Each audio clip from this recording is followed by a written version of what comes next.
Correct form of verbs, Mymensingh Board, 2024.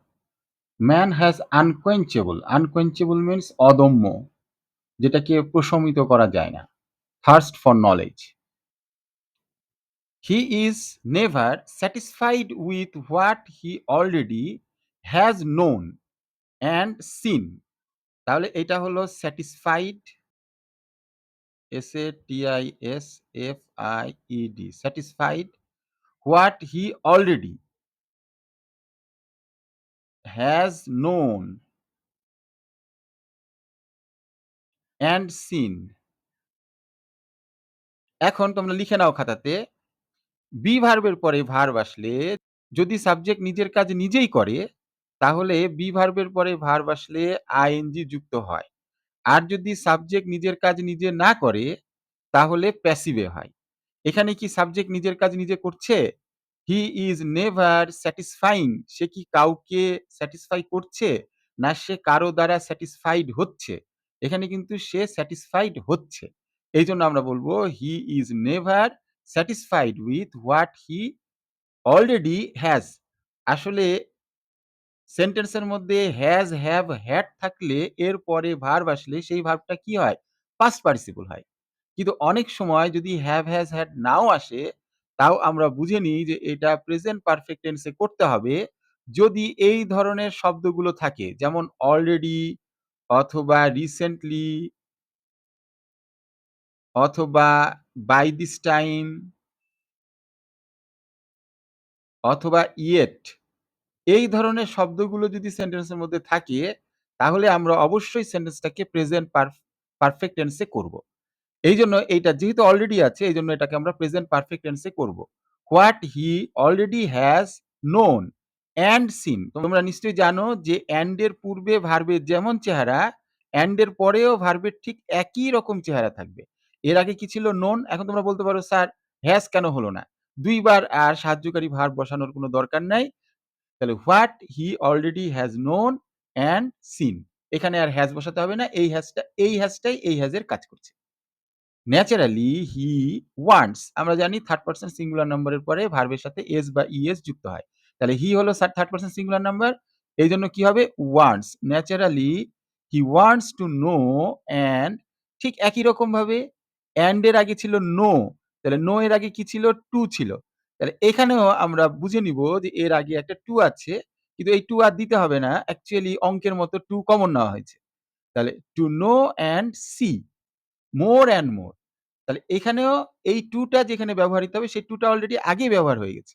এজন্য এই ভার্বটা যেমন আচরণ করেছে বেস ফর্মে ছিল, এই সি ভার্বও কি থাকবে? বেস ফর্মেই থাকবে। দিস কিউরিসিটি ফর, আমরা জানি প্রিপোজিশন এর পরে ভার্ব আসলে তোমরা লিখে নাও, প্রিপোজিশন এর পরে ভার্ব আসলে চোখ বন্ধ করে সেই ভার্বের সাথে আইএনজি যোগ করব। যেই ভার্বই আসুক, ডু ভার্ব আসুক আর বি ভার্ব আসুক আর হ্যাভ ভার্ব আসুক, যেই ভার্ব আসুক। যদি বি ভার্ব আসতো তাহলে আমরা কি করতাম? বিইং। যদি হ্যাভ আসতো তাহলে আমরা হ্যাভিং করতাম। নো কে আমরা কি করব? নোইং। রান যদি আসে তাহলে রানিং। তাহলে ফর এর পরে ফর নোইং মোর, হ্যাজ। তাহলে হ্যাজ দেখে আমরা বুঝতে পারছি হ্যাজ, হ্যাভ, হ্যাড এর পরে ভার্ব আসলে কি হয়? পাস্ট পার্টিসিপল হয়। তাহলে ইন্সপায়ার কি হয়ে যাবে? Inspired, inspired, inspired. তাহলে থার্ড ফর্ম কি হবে? Third form. এটার আরেক নাম হচ্ছে হ্যাভ ফর্ম। তাহলে আমরা কি বলবো? ইন্সপায়ার্ড, ইন্সপায়ার্ড, জাস্ট একটা ইডি, এর পরে ডি যুক্ত করব। হিম। টু আন্ডারটেক, আমরা জানি যে লিখে নাও যে একটা সিম্পল সেন্টেন্সের মধ্যে কেবলমাত্র একটি ফাইনাইট ভার্ব থাকতে পারে। দ্বিতীয় কোন ভার্ব আসতে চাইলে সেটাকে আমরা নন ফাইনাইট ভার্বে পরিণত করব। তাহলে আমরা আইএনজি যুক্ত করে পার্টিসিপল করতে পারি অথবা টু যুক্ত করে ইনফিনিটিভ করতে পারি। এখানে যেহেতু দ্বিতীয় একটা ভার্ব আসতে চাচ্ছে, সেহেতু সেই ভার্বটাকে আমরা কি বানিয়েছি? নন ফাইনাইট করেছি। টু আন্ডারটেক অ্যান্ড, এই যে অ্যান্ড এর আগে যেইরকম অবস্থা ছিল, ভার্বের যেইরকম চেহারা ছিল, এখানেও তাই সেই চেহারাই থাকবে। তাহলে এটা বেস ফর্ম ছিল, এখানেও বেস ফর্মই থাকবে।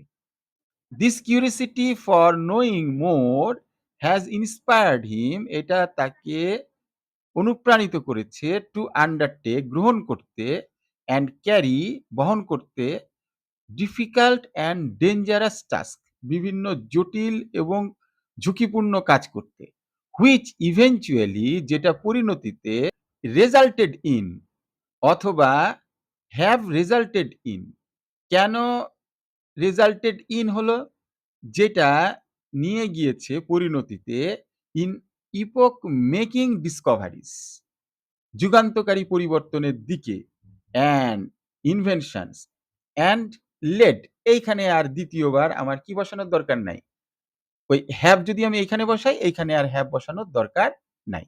শুধু লেট বসালেও হবে অথবা যদি past indefinite tense এ করি তাহলে শুধু লেট বসালেই হবে। তাহলে এখানে লেড হলো আর এখানে রেজাল্টেড হলো। RESULTED which resulted in epoch making discoveries যেটা পরিণতিতে ফলাফল নিয়ে এসেছে যুগান্তকারী উদ্ভাবন এবং আবিষ্কারের দিকে। and led him এবং তাকে পরিচালিত করেছে in his long and continuous journey দীর্ঘ এবং ক্রমাগত ভ্রমণের দিকে from his helpless state তার অসহায় অবস্থা থেকে of caveman অর্থাৎ গুহা মানবের অসহায় অবস্থা থেকে তাকে নিয়ে গেছে প্রেজেন্ট সিচুয়েশন বর্তমান অবস্থাতে of power and progress ক্ষমতা এবং উন্নয়নের দিকে। if আচ্ছা এইখানে একটা নিয়ম আছে if plus present plus future অর্থাৎ if you try you will win if you try you will win ২ টা ক্লজে প্রথম ক্লজে যদি if প্লাস প্রেজেন্ট প্রথম ক্লজে যদি প্রেজেন্ট থাকে ট্রাই হলো প্রেজেন্ট আর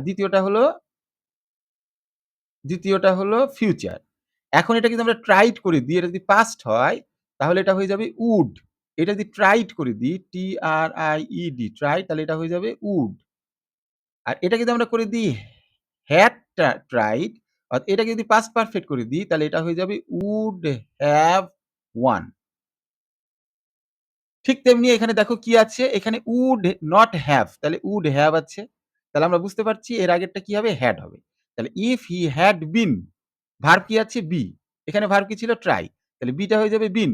তাহলে if he had been helpless যদি সে অসহায় হতো, আসলে তো সে অসহায় না। He would not have been able to control তাহলে সে নিয়ন্ত্রণ করতে পারত না অল পাওয়ারস অ্যান্ড ফোর্সেস চারিদিকের বিভিন্ন শক্তি এবং ক্ষমতাকে। ইনভেন্টিং সো মেনি টেকনোলজিস হি নাও কন্ট্রোলস আমরা জানি একটা সেন্টেন্সের মধ্যে একটা সিম্পল সেন্টেন্সের মধ্যে কেবলমাত্র একটি ফাইনাইট ভার্ব থাকতে পারে। তাহলে ফাইনাইট ভার্ব কোনগুলো? যেগুলো টেন্সের নিয়মে আসে। টেন্সের ১২ টা নিয়মে যেই চেহারার ভার্ব আমরা দেখি, সেই চেহারার কোনো ভার্ব যদি থাকে তাহলে আমরা বুঝবো যে এইখানে কি আছে?